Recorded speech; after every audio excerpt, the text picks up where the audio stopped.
So for what we have left of the show, let's take a look first of all at our Premier League rivals and maybe not so rivals. And we'll finish off with a chat about Arsenal and City and United and Forest and a few others. But let's just start with the goalkeeper scenario in Manchester because there's a bit of there's a bit of moving and shaking going on. We were still sort of uncertain as the show's ending on Monday. We're in the deal sheet territory. But stuff has happened. Talk to us about the goalkeeper scenario in the two Manchester clubs. Yeah, 3 moves in Manchester, wasn't there? Donnarumma comes in. That was finally done as was suspected. That went to the deal sheet. And Edison went to Turkey, didn't he? Fenerbahce. So 1 in, 1 out there. And I think it's interesting. We mentioned this. A lot of City fans have been the same. He's not the best with his feet, Donnarumma, is he? He's quite an opposite to what you'd think a Pep goalkeeper would be. But you just wonder if Pep's gone, we are that bad in defending, I'll just put the giant bear in goal type of thing and just see if that helps a little bit. Maybe that comes into it. Manchester United get the Belgian youngster. I think it's Salmons. He's in net. Emi Martinez, he turned out to be the Peter Oden wingy, didn't he, of this window where everyone thought he was going to leave. You know, he talked to loads of clubs, but he goes back to Aston Villa a little bit with his tail between his legs, so that will be interesting. Also, though, City, for all the business they did, it was all departures late on, wasn't it? Excuse me. He had Akanji, he went on loan to Inter, and Gundogan, even today, he goes back to his native Turkey, doesn't he, to Galatasaray, and we will talk about Turkey because they're an important nation in this, but yeah, a lot of departures. A lot happened at the Manchester clubs. Maybe again, despite all the money spent, not as much as they wanted. And it was still funny, the final thing to say over Manchester. I mean, Anthony went to Betis for a pittance. That got confirmed as well. United genuinely thought they would get Carlos Baleba for around 70 million quid. That is just a funny way to finish the Manchester business. It is. And equally funny to me was what looked like the most performative crying I've ever seen by Emi Martinez at the end of the game. That was, is it just me, or did that look actually put on like, hey, I'm leaving, guys, and then it ends up exploding in his face, like you said, pure Peter Odom wingy stuff. That's going to be an awkward one. That's an awkward dressing room to go back into. But anyway, you reap what you sow in that regard. I'm really looking forward to seeing what Donnarumma is like in goal for City. I have to say, I'm curious about it. We'll move into the rest of the Premier League sort of sum up by talking about Forest, and then we'll move to Arsenal as well, and just maybe have a look in general at how they've done. But just there's a few bits going on at Forest there.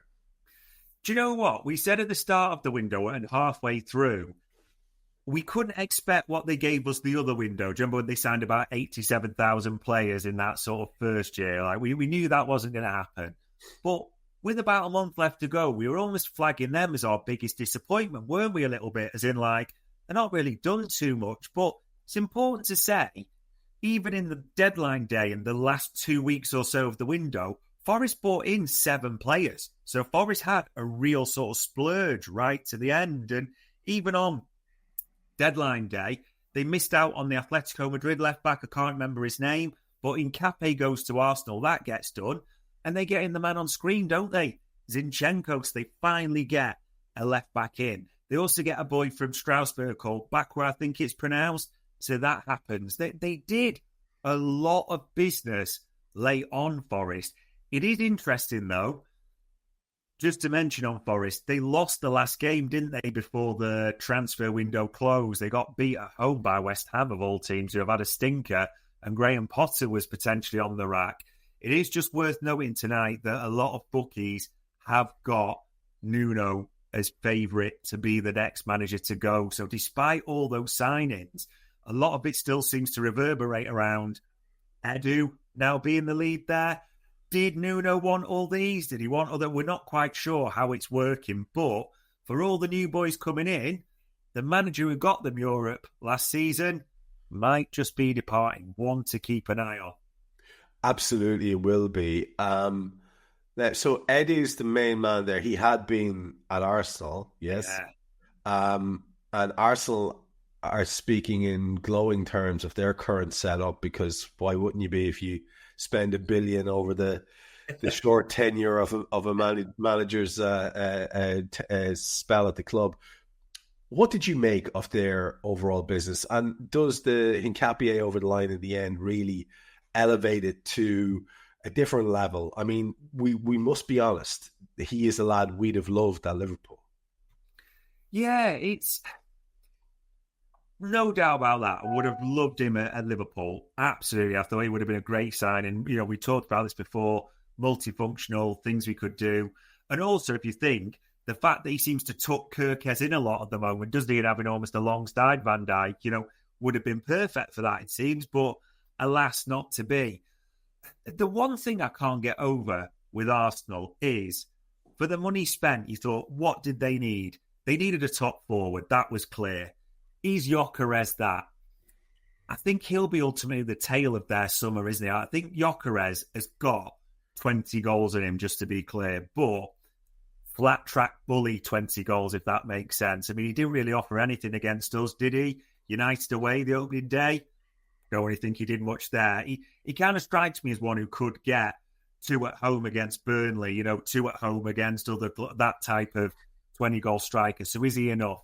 Eze was the other sort of big one there. But I'm a big fan of him. I think he's a fantastic footballer. But again, almost plays in the half space between left wing and 10, doesn't he? And you think, is he going to work with Odegaard because of the spaces he likes to occupy? How is that all going to knit together? Is it the positions you thought? Yes. Is it the players you thought complement it best? I'm not so sure. And then the third and final thing for Arsenal, Trev, despite all this, despite all those attacking options, he goes to Anfield and he just picks his biggest lineup, doesn't he? He picks what's the biggest lineup I can put on the field, and I will keep it tight. And to be honest, I was at this game and people were saying it in the car. Arsenal are just boring, aren't they? They're just side to side, no risk taken at all. It's all, we'll play not to lose, we'll try and nick a set piece. That is the tactics, despite spending £1 billion. And ultimately, the question it comes down to is, all that money spent, can you win the Premier League playing that way, with that style, with these recruits? I'm not sure they can. So for Arsenal's summer, maybe it's still going to be punctuated by who's in charge of it all. What did you think of the contribution of Madueke the other day? Because I found that really indicative of how people were seeing the game. People who were sort of either Liverpool bad or with a slant against Liverpool were talking about his amazing performance and how he kept running at Kirkes and he gave him a torrid time. Whereas I was very hyperly aware of Kirkes and watching his performance and thinking, lad, you need to step it up big time, which he did against Madueke. He, yes, was to the pin of his collar. Yes, he conceded a lot of corners, but the guy got no crosses over. He just had him, if not in his pocket, then pretty much on lockdown. I thought it was a great performance from our man, and it makes me wonder where he plays when Saka comes back, because I don't think it's a long-term injury for him at all. So I think you're right. I think they will have maybe trouble shuffling the pack. Now, it's a nice tough at the top headache though, Dave, isn't it?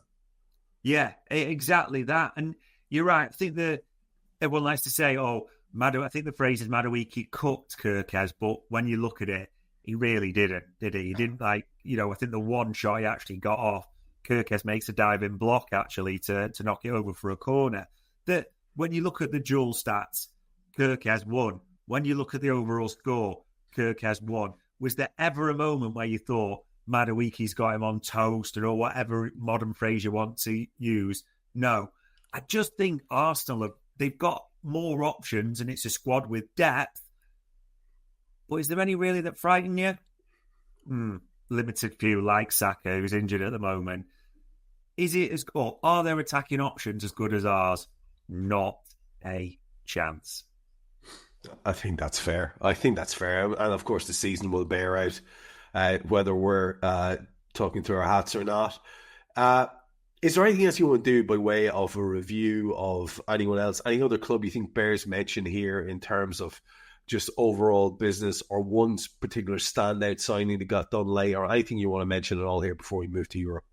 I still think it's important to say that Manchester City were a funny one, aren't they? Because people say, oh, they've not spent much. Well, just ignore the fact that they blew 200 million quid in the January window, of course, and did that net spend of 90 million. But for all the players they brought in, like Cherky, Reinders, and there's legs in midfield going forward and attacking talent there, no doubt. And some big names have left, of course, like Gundogan, De Bruyne, who it was right to move on at this time.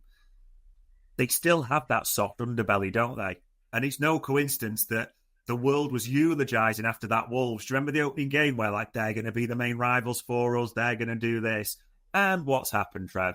They've lost the last two in a row. They look a little bit soft still, don't they? And it seems to be that, I'm not saying Rodri isn't a talent, because he was, Ballon d'Or winner, all these things, but he's had a massive injury like VVD, who, if you're honest, did take about a year or so to get back up to full speed, doesn't it? So everyone's just saying, it's fine, Rodri's going to come in sorted.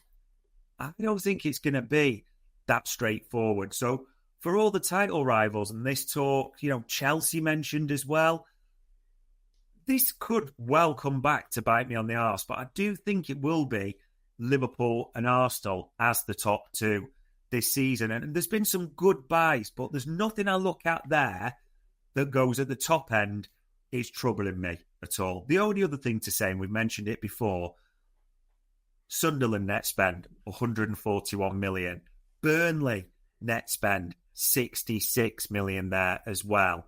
All your promoted teams have had a real go this summer, and I've got all the respect in the world for that. So, yeah, really mixed windows, but it counts on the pitch.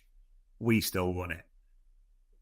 It feels like that. And I think if you wanted to make it really graphic, you wanted to be really honest about it, you would simply ask the question of a level-headed, reasonable-minded fan of a different club, which would you prefer, our window or yours?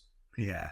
Nobody is going to say that they wouldn't want Liverpool. So let's hope that the fruits of that window are on display as the season pans out.